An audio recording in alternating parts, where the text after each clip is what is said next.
President Ibrahim Traore stuns the world and sends a shocking message to the Prime Minister of Jamaica for not standing with the African diaspora and demanding that he chooses a side. Prime Minister Andrew Holness, I do not speak to you as an enemy. I speak to you as a brother tested by history. You and I lead sons and daughters of the same stolen blood. But while Africa bleeds openly, the Caribbean bleeds silently. And silence, my brother, is the most dangerous form of surrender.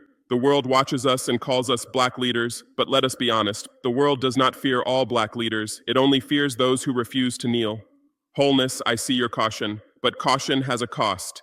You choose diplomacy, forums, polite negotiation. You speak in the halls of the IMF, shake hands with Europe, walk carefully between Washington and London. But tell me this, what has caution ever given our people? Did caution free Haiti from debt? Did caution stop colonizers from draining Jamaican bauxite and resources? Did caution save Africa from French soldiers guarding our gold? No, caution builds careers. Courage builds nations. The West loves leaders who play safe.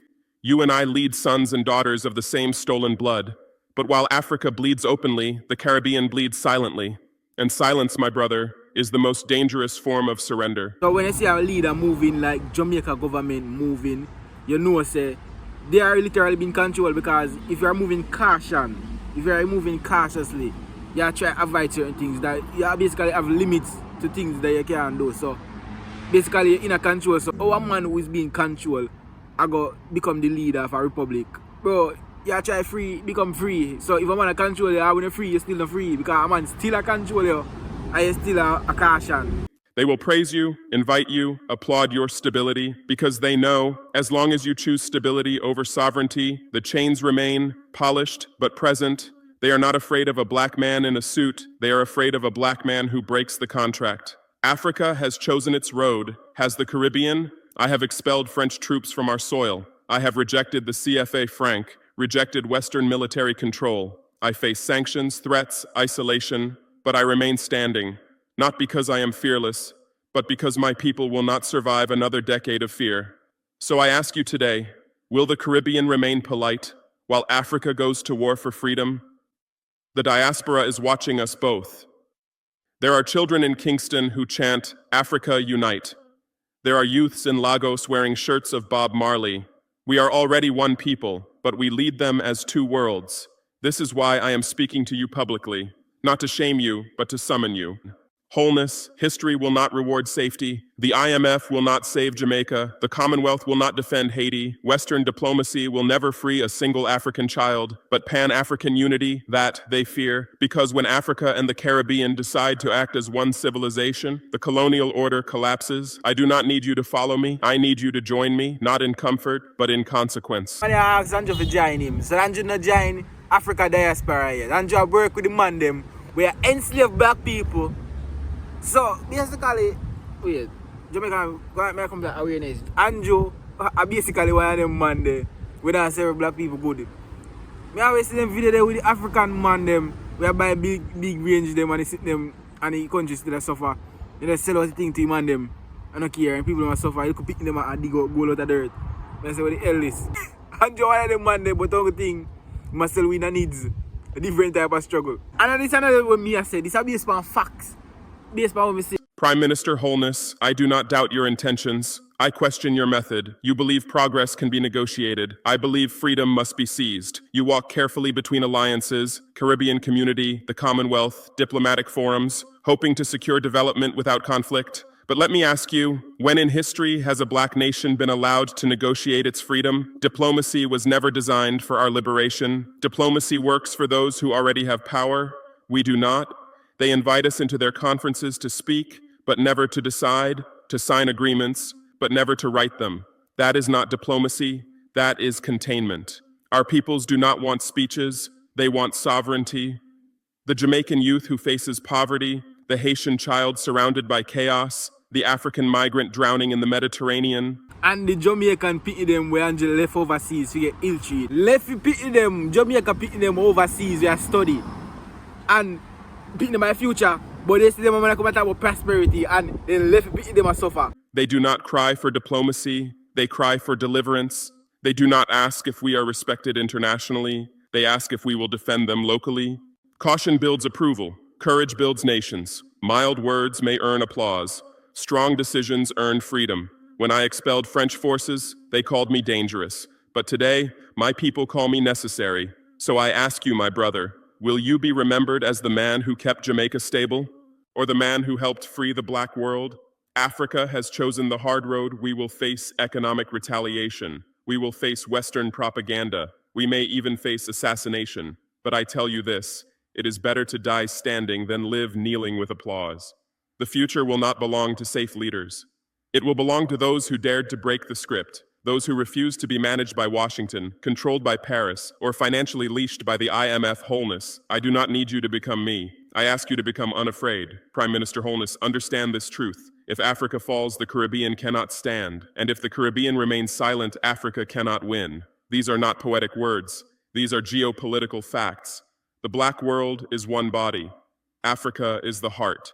The Caribbean is the memory. Black America is the voice. Brazil is the blood. When the heart is poisoned, the whole body weakens. This is why the West isolates us. They deal with Africa alone, the Caribbean alone, Haiti alone, Jamaica alone, so we never realize we are one civilization. We have two choices, alliance or extinction. Look at Haiti, punished for daring to be the first free black republic. Look at Jamaica, rich in culture, poor in control. Look at Africa, wealthiest in resources, poorest in ownership. Separated, we are permanent victims. United, we become a global power bloc. The West understands this, do we? Why do they fear BRICS when Africa joins? Why do Western media panic when Africa and the Caribbean speak of alliances? Because they know a united black geopolitical front would break their historic monopoly over power. Africa is taking position. Where is the Caribbean? I have closed the doors to French control. Mali, Niger, Guinea. We rise together. We are building Pan-African defense, currency, and economy. But what of Caribbean community? What of Jamaica? Will you remain strategically neutral while history demands commitment? This is not an African revolution. It is a black renaissance. We do not ask you to send armies. We ask you to send alignment.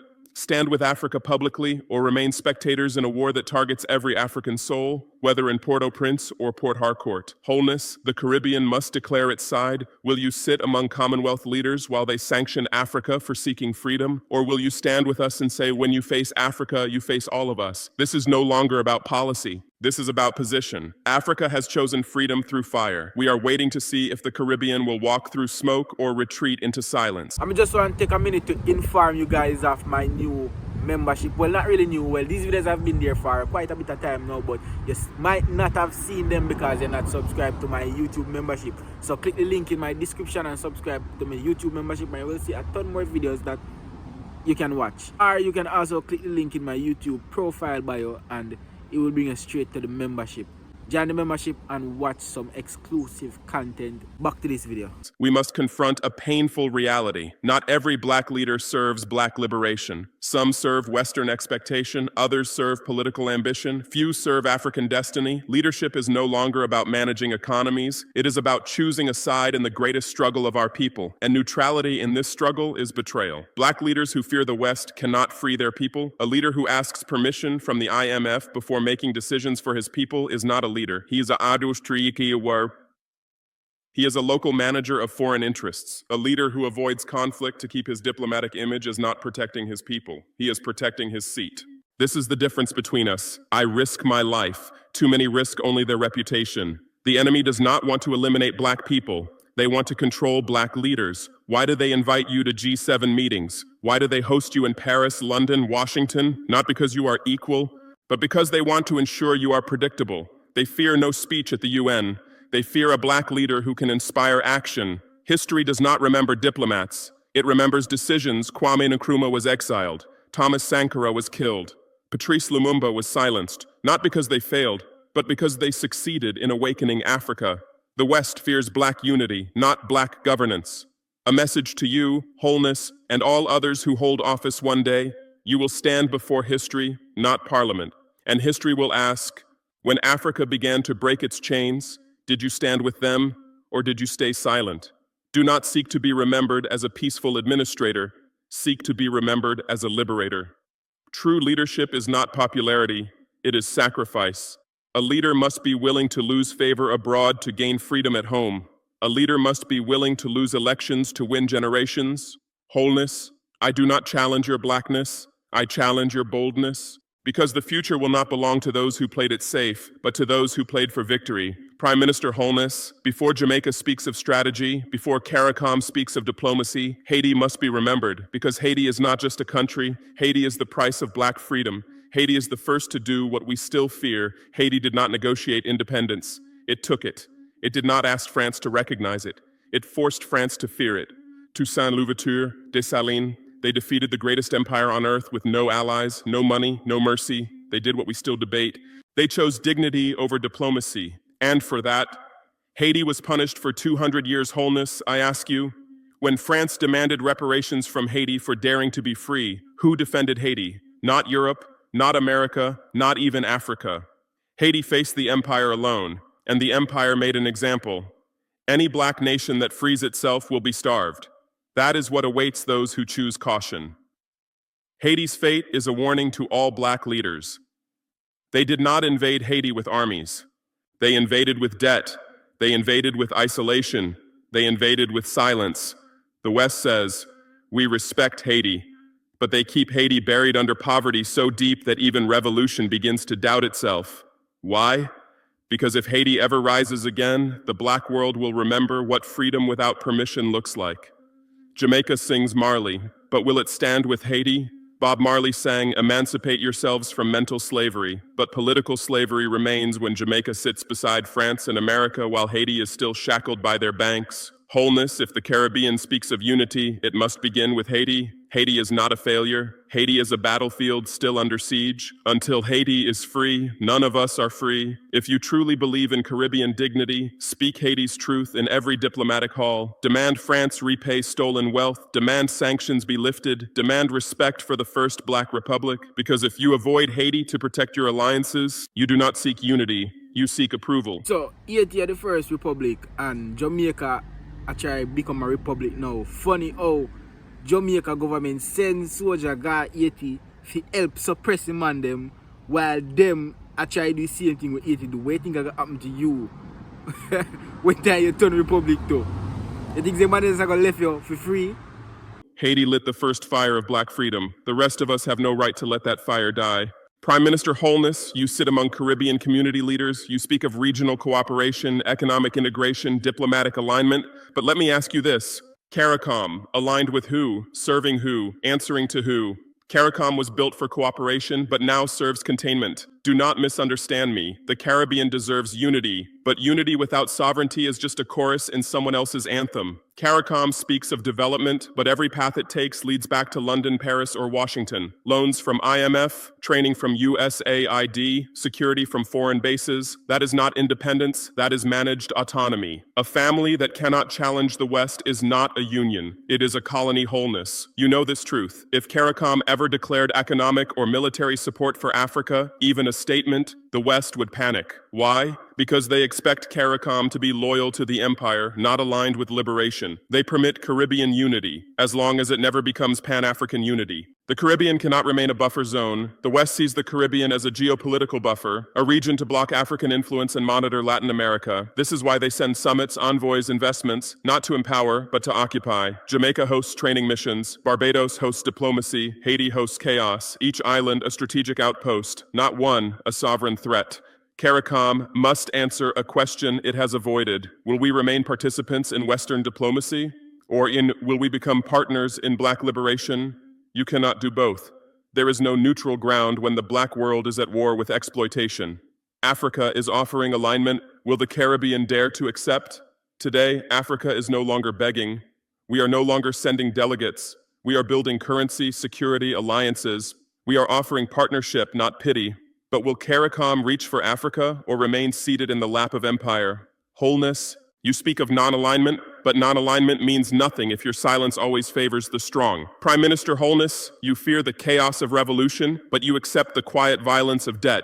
You reject the risk of sanctions, but you tolerate the guaranteed poverty of IMF assistance. Tell me, which is truly dangerous? Chains we can see or chains hidden in contracts? The IMF is not a bank, it is a battlefield. The International Monetary Fund does not lend money, it buys obedience. They lend you dollars but take your sovereignty. They dictate your budget, control your currency, decide your future. If you refuse, they punish you with downgrades, sanctions, isolation. They do not need to invade, they simply starve. Debt is the new colonial army. France once sent soldiers to take African gold. Today, they send economists. Britain once sent fleets to seize Caribbean sugar. Today, they send financial advisors. They do not need chains. They have interest rates. They do not need whips. They have credit scores. What they did to Haiti, they now do to all of us. Haiti paid billions to France for winning its freedom. Now Jamaica pays interest to the World Bank for loans that return to foreign companies. Africa exports minerals worth trillions, yet we borrow millions to buy back processed poverty. This is why I reject their aid. Aid is a rope, debt is a noose. Holness, the West offers you credit, but never control. They tell you it is safer to take loans than to build independent banks, safer to import food than to restore agriculture, safer to privatize land than to nationalize wealth, safer to obey than to be sovereign. You see, they do not fear black poverty, they fear black prosperity without permission. We must create a black economic frontline, a pan-African financial institution, a diaspora investment corps, a shared credit system protected from sanctions, a continental currency, born in Africa, backed by Africa, because until we control our currency, we will remain tenants in an economy built on our backs. They tell you revolution will collapse your nation, but dependence already has. You fear economic retaliation? I fear economic slavery. We can survive sanctions. We cannot survive surrender. You and I lead sons and daughters of the same stolen blood. But while Africa bleeds openly, the Caribbean bleeds silently. And silence, my brother, is the most dangerous form of surrender. We speak often of land, gold, oil, but the greatest colonization today is not of resources, it is of reality. The West discovered something more powerful than chains: narrative. They no longer need to conquer our bodies if they can colonize our minds. Media is the new weapon. Culture is the new battlefield. They do not need armies to occupy a nation that worships their television. They do not need missionaries to convert a people who consume their values. They do not need slave ships for a people who enslave themselves through imitation. The black image is managed by our oppressors. They show Africa starving, never Africa building. They show Jamaica in chaos, never in brilliance. They show Black America in crime, never in genius. They plant one message across the screens of the world: black is struggle, white is stability, and even we begin to believe it. They took our land, now they script our lives. They decide who the world calls a revolutionary and who the world calls a rebel. They decide which artists become stars and which prophets remain unheard. They erased Garvey from textbooks but turned Marley into a tourist logo. They celebrate our rhythm but censor our rebellion. Holness, this is why your caution is dangerous. While you seek diplomacy through media, the media seeks to shape your diplomacy. They will praise you when you speak gently. They will crucify you when you speak freely. They do not fear your governance. They fear your message. Culture must return to the people, not the platforms we need. Black-owned broadcasting networks, Pan-African streaming platforms, films about real revolutionaries, not caricatures, music that teaches, not sedates, because until we control our stories, we will forever play roles in someone else's script. Remember this truth: the one who controls your memory controls your future. The one who defines your heroes defines your horizon. Our people do not suffer from a lack of strength. They suffer from a lack of story. Revolution does not begin with guns, it begins with narrative. Before any final word is spoken, there is a truth both you and I must bow to. Black liberation was never carried by men alone. It was carried by the women who refused to let our nations die. The black woman, the first revolutionary, long before parliament, long before presidents, there were mothers teaching resistance in whispers. She who held the infant as chains rattled, she who braided warnings into hair, she who sang codes of escape into lullabies. The first anti-colonial speech was not given in a hall, it was given on a mother's lap. Africa and the diaspora are held by her hands. It was women who hid revolutionaries in Haiti, women who carried rifles in Angola, women who marched in Soweto, who fed the Panthers, who protected Garvey's papers, who shielded Sankara's ideals. Even today, when our movements weaken, it is women who rebuild them from the ashes. And yet, we build nations that silence them. We ask her to carry revolt, but deny her the right to lead it. We take her labor, but silence her voice. We call her strong, only to leave her alone. This is not tradition. This is betrayal. No Pan-African future without black women in power. If Africa is to rise, if the Caribbean is to break chains, if the diaspora is to rebuild identity, Women must not be invited. They must be included. We need women writing constitutions, women commanding media, women directing banks, defense, education, women shaping the culture of our children, not behind us, beside us. Black women are not our support, they are our strategy. A nation without its women in command will never command respect. A movement that asks women to sacrifice but not to lead will never survive. If we ignore her, we will fail again. Africa has learned through blood. Every revolution that excludes women dies before it is born. The next generation must be raised not by martyrs, but by mothers of new nations. Equipped with power, not memory. Our liberation will not be complete until Black women walk not behind our armies, but before our assemblies. Prime Minister Holness, brothers and sisters of Africa, children of Haiti, Jamaica, Brazil, Harlem, Congo, we have reached the end of words. Now begins the age of decisions. The time for speeches is over. The time for strategy has arrived. We stand at the edge of a new world. Ahead of us are two futures, one where we remain polite, divided, indebted, celebrated abroad, powerless at home. The other, where we choose unity over applause, sovereignty over diplomacy, destiny over comfort. That future will not be given, it must be forged. We will not beg history to remember us. We will force it to by building what it has never seen, a world where Africa is the heartbeat of global power. The Caribbean is the voice of rebellious memory. Black America is the architect of innovation. Brazil is the anchor of resistance. And Haiti. Haiti is the eternal flame of freedom. This is our generational vow. We will no longer explain our suffering.